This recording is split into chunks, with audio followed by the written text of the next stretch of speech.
saw a movie that changed my life, and I had this like very life-changing experience where I was like, that's what I want to do. I want to perform, I want to act, I want to inspire people just like that film did for me, through focusing on that, intending it, writing it down, having vision boards, like seeing it, watching it every day, seeing myself do it every day. I ended up playing the lead in the sequel to that same film 6 years later, something that everybody told me was impossible. Where you place your awareness is where energy goes. As maybe silly to some as this may sound, sending love to the material, saying like, I love you, like, let's work together on this, let's be one, let's move together. Look what it's doing as you're talking about love. Your heart's opening as you're talking about it, and it feels it. And I can also feel whenever I start to feel those ego thoughts or wanting to get it right or afraid of failure, then there's this disconnect. And I think that's so powerful to understand that that's the whole thing of ego. It's like the want to get it right can block you. But when you just allow and be filled with love and energy, like amazing, miraculous things can happen.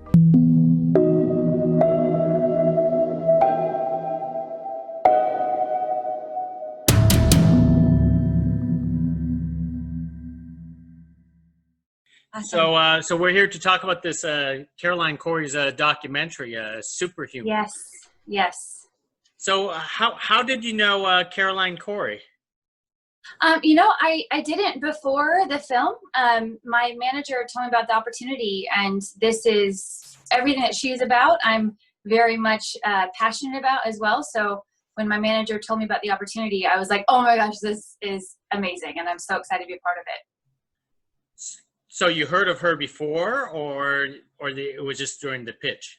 No, it was through my, I think they had reached out to my team about being in the project. I talk a lot about, I think she had, found me through my manager, and I talk about a lot of the same stuff about mindset and our ability to do more than we know that we can. And so I think it was just like a perfect match. Because that is interesting, is because I think your Instagram, it's all about mind, body, and soul, right? Yes, it is. Absolutely. So what about this mind, body, and soul that you truly believe that somehow linked you into this documentary? Well, crazy story, actually. I'm kind of living proof of this whole concept of our ability to create our reality and manifest really incredible things in our life. And I saw a movie when I was 14 years old that changed my life during a really traumatic time. And that movie was called Center Stage. And it was the first dance film I had ever seen. And I was just, I was 14 years old. I was a super scared, insecure, very unhappy, unhealthy little girl that saw this film. And I was just like, oh my gosh, that's what I want to do with my life. I want to act, I want to dance, I want to inspire people like this film did for me. And right after I saw that movie, I read this book. And I was 14 years old. I didn't even like to read. And I read this book called As a Man Thinketh. And it was all about basically that we are what we become what we think about. And that our thoughts have power to create and to manifest what we want in our life, both for good or for good or not so good. And I just became obsessed with this concept. And I just started studying everything I could find on mindset, on psychology, on law of attraction, on manifestation. And I just put those principles to practice ever since I was 14. And a lot of people made fun of me and they told me I was crazy.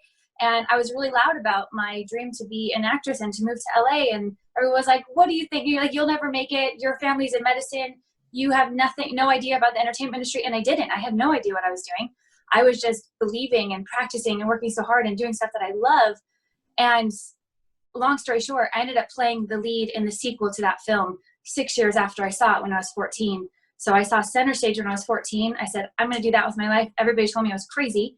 Putting these principles to practice, 6 years later, played the lead role in the sequel to that film, literally the thing that everybody told me was impossible. And so if that's not a story of our ability to manifest incredible things in our life, I don't know what is.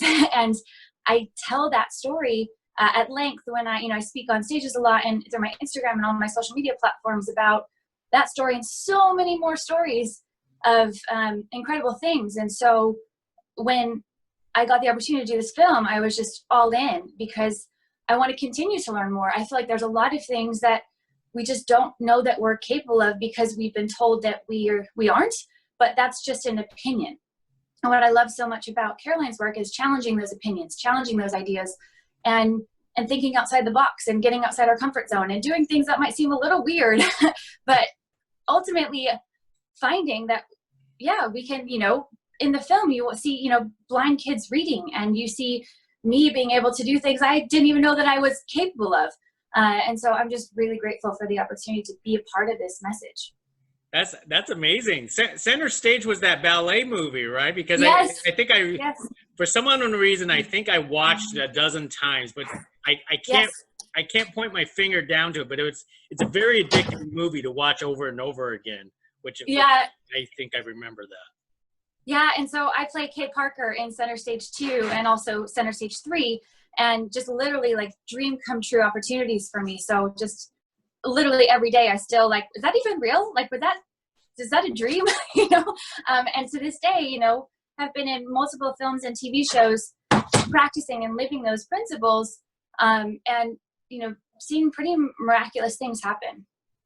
Wow, this is amazing. If you think it, then the universe provides it, is what you're going after.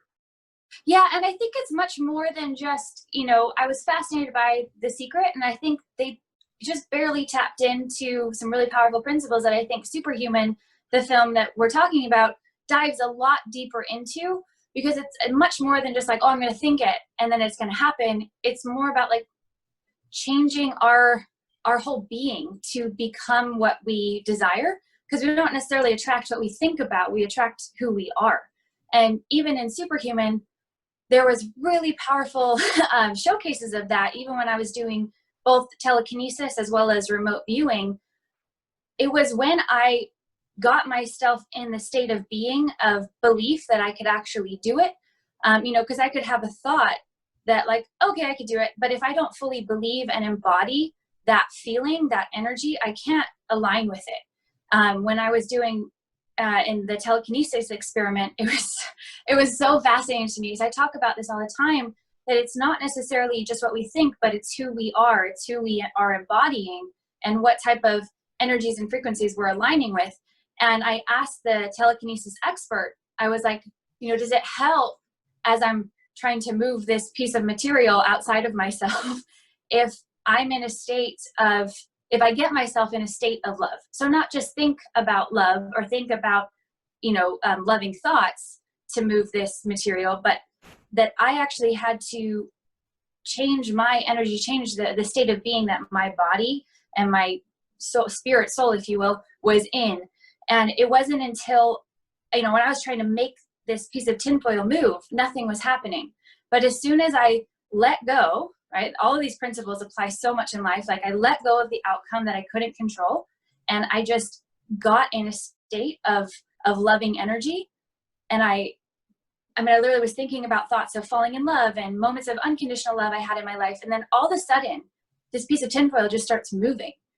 And then get this, as soon as I'm like, oh, well, look at me, look what I can do, which I would label as more kind of like ego and things getting in the way of being in that state of just full presence and awareness and consciousness, all of a sudden it stopped.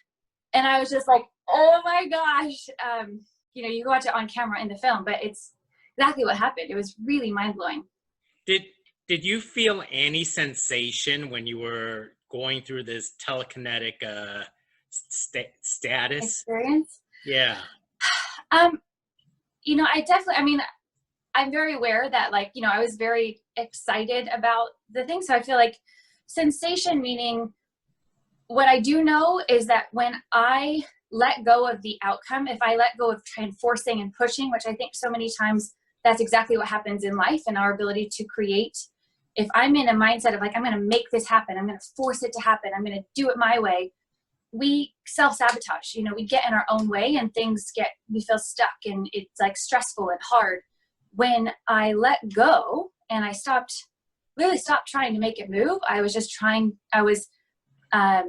just being fully present and being in this state of love. There was this energy, but I was co-creating it. You know, it wasn't like outside of myself. I don't think it was something that necessarily happened to me. It was something that I was a part of co-creating that experience. You did it so fast, as if like you're so experienced, either that or you're very in tune with the universe. I think these are things I've been practicing since I was a little kid, you know, things that everybody made fun of me for a long time. So, you know, it's something I practice on a regular basis. You know, even when the remote viewing experience, I asked him, you know, and I can't remember if this made the cut of the film or not, you know, does it help if you have a meditation practice? And he was like, well, I'm sure that it does, because it's all about really trusting your intuition and being able to tap into those, really trust your gut instincts and your intuition. And it was interesting because in the first couple experiments, again, I was trying to do it good, right? I was trying to control the outcome, and therefore I was getting in my own way. And it wasn't until I was like, okay, I'm going to let go of trying to do a good job. I'm going to let go of trying to do this right. And I'm just going to trust my intuition, trust my gut instinct without judgment. And it was in that thing, like I honestly, when I was doing remote viewing, really doing it when I didn't know where the crew was, I was like open to failing. I was totally open to being like, I don't know what I just did. I don't know if I got it right. And I don't care. All I want to do is fully embrace this experience and fully just trust whatever's coming up. First instinct, without doing my very best to not let my brain get in the way. and I still, to this day, I can't believe what I was able to do, because after the experiment, I was like, you know what? They could be at McDonald's for all I know. They could be on the top of a mountain. It could be somewhere completely different. And I was just I was just trusting my intuition. I was just trusting that first instinct. And then when we pulled up and it was everything that I described, I was mind blown. And I told Caroline, I was like, Caroline, if I wasn't a part of filming this, I don't even know if I would necessarily believe it, you know, because it does, some of these things seem, you know, impossible. But I think, you know, it's only when we start to question the impossible that it starts to become possible. I mean, flying in airplanes was impossible not that long ago. You know, like so many things we do today seemed impossible, but now they're regular things we do all the time. Hey, trust me, I was watching that remote viewing thing, and I couldn't believe it myself. But you sold it. So, but under the remote viewing, I am curious, when you had, was it the blindfold over yourself? Mm-hmm. Did you get like blobs of images, or was it thoughts of images that were showing up? You mean in remote viewing, right? Yeah, in remote viewing. You know, it was almost like, it was really about learning how to trust my instincts and trust my intuition. So it was like, almost like these, experiences, right? Because when you're doing remote viewing, it's really about colors and structures, and it's not necessarily like, oh, they're at a McDonald's, or oh, they're at a Starbucks. It's not like that, because that's a lot of association. That's what he had really talked to me about. He was like, if your mind feels hot drink, you know, put down hot drink, but it's very possible that your mind will start to associate, oh, hot drink with Starbucks, and to write those down, but to put them on the other side. Because a lot of times, you know, our brain is always just trying to figure things out. But sometimes it gets in the way of our intuition and our instincts. And so this was so powerful to be able to learn, like, wow, like our intuition and our instincts can be so spot on, but it's our mind, our thinking, our survival brain that is like trying to make sense of everything that sometimes messes things up. So it's really it was so powerful, right? Because even in my own life, and what I talk about so much on my different platforms, is to let go and to trust, because sometimes what's happening doesn't look like what you want, but it is in a weird way leading you there. You know, there's so many big acting jobs that I thought that I was supposed to get. I was like, no, this is the plan. This is what I'm supposed to get. And how come I could do it with center stage, but not with this movie? And then it was this understanding of, okay, wait, but not every job is meant for me. And the ones that I'm really, you know, the ones that are really meant for us, like if we keep trusting, we keep letting go, and we keep just moving forward, trusting our instincts, trusting our intuition, practicing all these principles, it will lead us to something even better than we could have ever imagined. And to not let our thinking brain that's trying to just like make sense of everything get in the way, of blocking those real desires that we have. Didn't you have an ounce of doubt, the fact that maybe you just have psychic powers that no one else has? Oh man, I mean, I really think, like, I relate this so much to, because I think it's so easy for us to understand physical strength, right? We're very, like, as a people, as a society, it's very known that, like, if you want to become physically strong, you need to do physical exercises on a regular basis. If we want to be mentally, emotionally strong or spiritually strong, like, we have to do things on a regular basis to strengthen those muscles as well. And so I think all of us have these capacities within ourselves we have these incredible instincts, intuition, psychic abilities, if you will, or different superpowers that we just have been told that we don't have them. And then we believe that opinion, because it's just an opinion. It's not proven yet necessarily. In fact, this film is, like, disproving a lot of those opinions. And then it's the more that you practice those muscles, I feel like the more that I practice these muscles, if you will, the stronger they become. And I think that's across the board for anybody, you know. If you want to be a doctor, you go to med school. If you want to be a lawyer, you go to law school. If you want to be a superhuman, you have to study and practice on a regular basis these superhuman exercises, if you will. And are you practicing? I am, yeah. I do. Every day, you know, I want to live my life. I want to represent possibilities. You know, I want to represent and embody that we can do more than we know. And I think that's also why I love, and one of my big dreams is to play a role like Wonder Woman, you know, that embodies these characters of, no, we can do so much more than we think we can. And it's about our belief, and it's about our, you know, resilience, and I mean, all those qualities that a lot of, like, in the hero's journey, it showcases. And so again, just being a part of this film was so cool, and I hope there's sequels to this. I certainly hope so too, because you already did 2 experiments, and who knows, Yeah. you may actually have more powers than you think. So what are you thinking for the universe to give you now? Oh man, like I said, I mean, a role like Wonder Woman, you know, I think that, to me, I have Wonder Woman like stuff all over, reminding me of, like, you know, that vision. When I saw Wonder Woman, it was a very similar experience to when I saw Center Stage. You know, in this capacity of, I think that film, for me and so many other people that I've, you know, talked to, it was so inspiring in a different way. And so to play a role like that, you know, and now, you know, what's interesting is, like, I never said I want to play the lead role in the sequel to Center Stage. I just said, I want to act, I want to dance, I want to inspire people like this film inspired me. So I wasn't set on some specific outcome. I was open to something that felt like and looked like that. And I think so many times we limit ourselves, you know, because I don't think I would have ever thought that it was possible for me to play the lead in the sequel, because I didn't even know there was going to be a sequel. I just knew I wanted to do something like that. So I think when we're working on creating our future desires, it's so important to be open rather than, you know, so clearly of, like, because maybe we don't know. Maybe there's something so much cooler than we could have thought. You know, I think a lot of people are like, oh, I want to manifest more money. And then it's like they get $1 and it's like, okay, cool, you got more money. You know, like, you just did it. But if we're like, I want to manifest, you know, we'll say 50 grand or more, you know, because what if someone was so set on 50 grand, but the universe is trying to give them $1 million?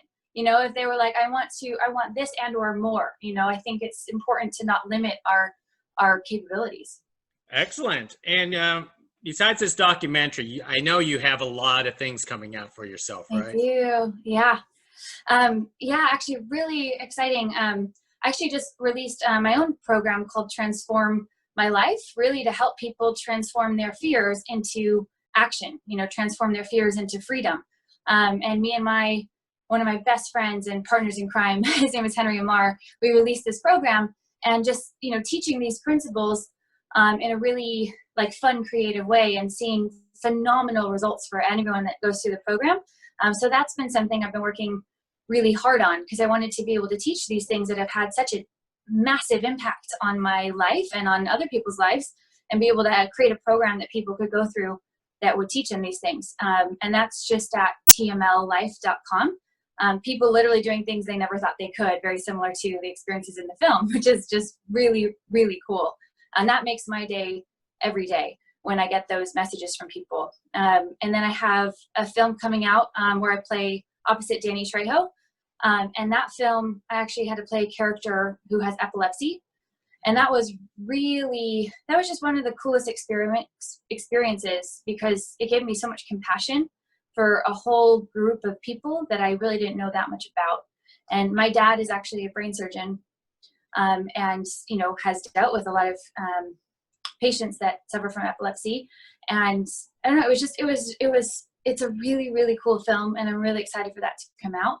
And then another one that I'm currently working on called The Method, that I play the main girl in as well. And that's like a psychological thriller that also like one of, just so many cool things. I'm so excited about it. And then I'm supposed to start a new action series called The Legend of the White Dragon here in October, where I get to play like a superhero character that's the leader of the rebels, which is like the rebels meaning like she, you know, stands up for good, even when like kind of like government in that world is doing a lot of bad. She kind of is like the leader of the rebels in that world. Wow, you are really busy. Yeah. But before I let you go, because listening to all your projects, because in the past, all I see that you did a lot of gymnastics, a lot of dancing, a lot of singing. Are you moving away from that, or is that always still going to be in your life? I mean, I think I'm going to be like the 100-year-old girl dancing, you know, like I'm always going to be dancing. It's a part of who I am. I think dance and movement is literally the way that I've been able to, it's a tool, right? Just like in the film, we're showcasing all these tools. I think movement and music especially, and they showcase music in the film, you know, the power that music has on to lift our spirits and or to make us, it heightens our emotions. And so I love teaching actually, you know, and I talked to Caroline a lot about when we do workshops and stuff, teaching this workshop, teach people how to use music and movement to help them elevate their essence basically and get them in higher states of consciousness so that they can manifest things a lot faster. Because it's not we're not who we think we are, we attract who we are and our energy and our essence. And so that's, you know, like I said, I'll never stop dancing because it's such an amazing tool. It's therapy for life. But I love. I'm really focused on acting and playing characters that, whether it's fighting or dancing or flipping or tricking, you know, I mean, I really love playing superhero, like action hero characters and using all those skill sets of my gymnastics background, my dance background, my martial arts backgrounds in all the characters that I play. Excellent. Wow. Yeah. I'm thoroughly impressed. You're so talented. You sing, you dance, and you have psychic powers. You should be I gotta work on them some more, but we're building them. We're building them. Excellent. Hey, thank you for this conversation. I really appreciate it. And I'll thank the universe to hopefully we get to do this again. I would love that. And thank you for all that you do as well. I really appreciate you sharing this message. Hey, not a problem. Hey, thank you very much. Appreciate it. Yes, Bye thank now. you. Bye. Oh my gosh, this is blowing my mind. Like, this is insane. Lights, I wrote down lights. And I literally saw, there's Christmas lights, and I said decorative lights in the front, and a whole building is a structure that's unleveled. Like, I am mind blown right now. Let's go check it out. Oh my god! Really, like, I can't believe it. Like, I literally can't believe it. So what happened? Well, first of all, one of the biggest things that I picked up on was decorative lights. Like, I literally wrote, like, Christmas lights, decorative lights, and... That's a Christmas tree. That's a Christmas tree. And right here, you can see, I wrote lights, Christmas, decorative. The first thing I did is I walked all the way to the Christmas tree. I kept saying this, like, kind of reddish color. And obviously, like, all the buildings are red. Amazing. But I also said, remember the circular thing for the carousel? I said there's this red feeling that's like almost like a circular feeling. This was a crash course. Yes. In just a few hours, and you've never been here before. What did you learn about yourself? I think it just reconfirmed for me the belief that we have so much more capabilities than we think we do, you know, and that I think if you can have an open mind and learn and try new things, I mean, who knows what you'll be capable of, especially after this experience. If we could all live just in more curiosity, not trying so hard, but just being curious about life and about our abilities, I feel like we could achieve so much more, as well as just experience and enjoy life so much more.